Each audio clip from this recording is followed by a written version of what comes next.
என்ன தேனு டீ குடிச்சிக்கிட்டு இருக்கிறியாட்டக்குது? எனக்கு எங்கடி டீயே? நீ மட்டும் குடிச்சிக்கிட்டு இருக்கிற. ஒரு வாரத்தை என்ன கேட்க மாட்டியா டீ குடின்னு? எதுக்குங்க இப்போ தலையில் தட்டுற? எங்கள் 3 பேர்த்துக்கு தான் டீ வச்சோம். நீ கேட்டால் தானே கொடுக்க முடியும். உனக்குலாம் டீ இல்லை. அப்போ நான் கேட்டால் தான் நீங்கள் டீ கொடுப்பீங்க. பார்க்கலாம் நீங்கள் எப்படி 3 பேரும் இப்போ டீ குடிச்சிடுறீங்கன்னு நானும் பார்க்குறேன். ஏங்க அமைதியாக இருங்க. டீ குடிச்சிட்டு இருக்கிறேங்க, சூடாக இருக்குது. அமைதியாக இருங்க.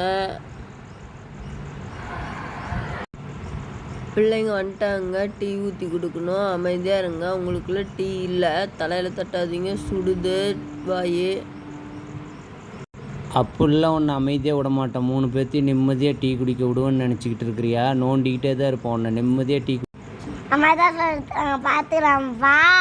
டே எலிக்குஞ்சு, என்னடா சும்மா சீன் போடுற? தலையில் ஒரு தட்டுனா தாங்குவியா? ஐயோ அழுவாத செல்லம்.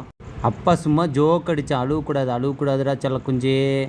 சரி அப்பா இறக்கி விட்றேன், போய் அம்மா பக்கத்தில் உட்காந்து டீ குடி. நான் உன்னை மட்டும் தொந்தரவு பண்ணல, சரியா? சரிப்பா. சரிப்பா. எப்போ தம்பியும் சொல்லலாம் அம்மாவும் சொல்லாங்க, கேட்க மாட்டேங்கிறீங்க. இன்றைக்கி நாங்கள் 3 பேர் டீ குடிக்கிறோம். இன்றைக்கி உங்களுக்கு டீ இல்லை. அப்படி எப்படி விட முடியும்? நீங்கள் 3 பேரும் டீ குடிக்கிறது நான் எப்படி விட முடியும்? எனக்கு டீ இல்லைன்னா உங்கள் 3 பேர்த்தையும் நான் குடிக்கவே விட மாட்டேன். சும்மா இருப்பேன்னு நினச்சிக்கிட்டு இருக்கிறீங்களா? பார்த்துக்கலாமா? ஏப்பா எங்களை அம்மளியாக விடுங்கப்பா, 3 பேர் டீ குடிக்க. அந்த மனுஷன் சொன்னால் கேட்காது பாப்பா. வாங்க நம்ம 3 பேர் டீ குடிக்கலாம். வாங்க தங்கம். என்ன பண்ணாலும் இன்றைக்கி நம்மளுக்கு டீ கிடைக்காதாட்டுக்குதே. இதுங்களை எப்படியாச்சும் நம்ம டீ குடிக்க விடாமல் பண்ணியே ஆகணும். விடவே கூடாது இதுங்களை. விடவே மாட்டேன் டீ குடிக்க. இந்த மனுஷன் என்ன சொன்னாலும் இன்னைக்கு கேட்கவே மாட்டேங்குது. அமைதியாக இருங்கன்னு சொல்கிறோம் இல்லைங்க. அமைதியாக இருங்க, வாயை சுட்டுப்படும். அமைதியாக இருங்க. எப்படி விடுவோம்? பார்த்துக்கலாம் விடுங்க.